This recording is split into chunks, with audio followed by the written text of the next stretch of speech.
Jamais je n'ai attendu la nouvelle année avec tant de hâte. En effet, ma fille doit venir à la maison pendant une semaine.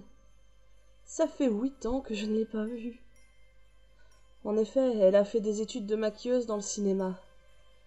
Malheureusement, ses emplois sont déjà tous pourvus en France. Et elle a donc dû exporter son art et a préféré partir outre-Atlantique.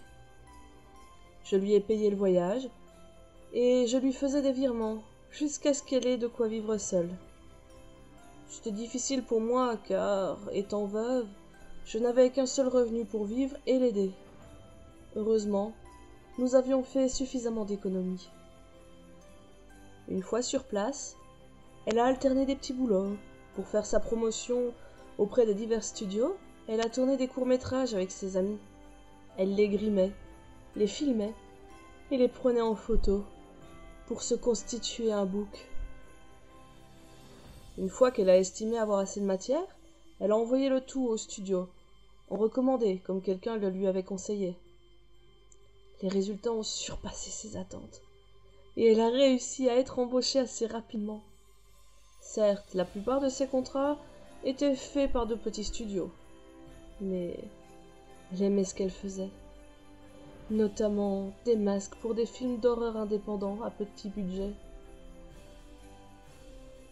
Elle a aussi participé à différents spots de prévention routière pour créer des blessures réalistes. Elle aimait aussi participer à des événements sociaux, comme certaines fêtes folkloriques ou des conventions en tout genre. Même si ses bénéfices étaient mineurs, ça lui permettait de survivre autrement que par des jobs de serveuse, surtout entre deux contrats. Elle avait épousé un de ses amis qui participait à ses projets vidéo. Il s'appelait Alan, et ensemble, ils ont eu un petit garçon, Grégory. Je suis phobique de l'avion, j'ai donc pas pu les rejoindre pour fêter la naissance. Nous avons fait de nombreuses conversations vidéo. Mais la qualité était très aléatoire. Et au final, je me sentais comme si je ne les avais jamais vus. Aujourd'hui, je suis heureuse. Je vais enfin les voir. Tous. Je vais rencontrer mon gendre et surtout mon petit-fils. J'avoue être assez pressée. J'espère qu'il a aimé l'ours en peluche bleue et jaune que je lui ai envoyé pour son anniversaire.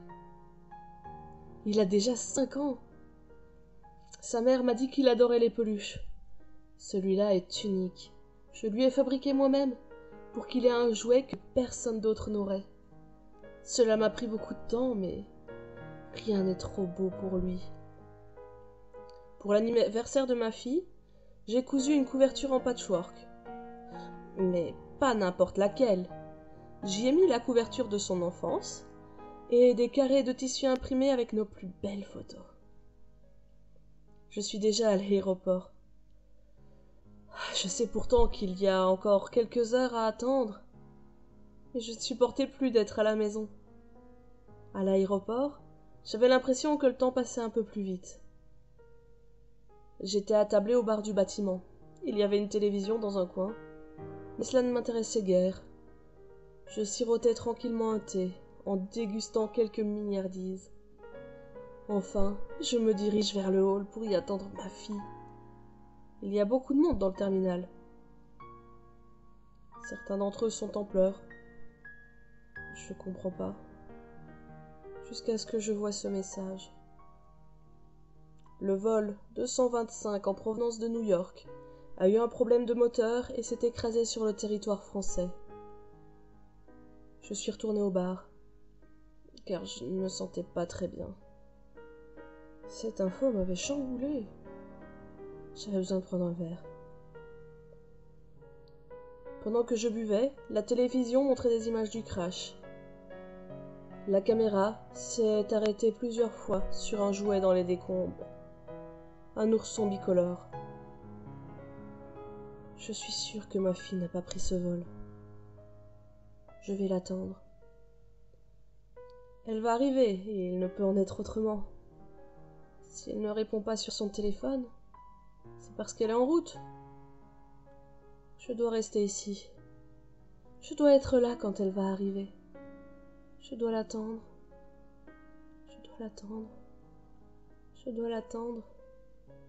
Je dois l'attendre. Je dois l'attendre.